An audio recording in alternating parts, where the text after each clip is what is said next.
সত্য মানুষ বলে, অনেক কষ্টে রোজা রাখি, অনেক কষ্টে নামাজ, সকল সময় এবাদতে করি আল্লাহর কাজ। গরিব দুঃখীর খাবার দিয়ে অভাব করি দূর, সকাল বিকাল আল কোরআনে তুলি মধুর সুর।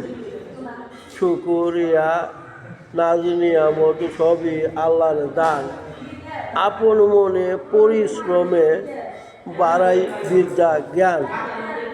পিতা মাতার ভক্তি শ্রদ্ধা আমার কাছে বড়, ছোটদেরকে ভালোবাসি, অনেক স্নেহ করি। মিথ্যা কথা বলবো না তো, সত্যের উপর চলি। যত দিনই বেঁচে থাকবো সত্য মানুষ বলি।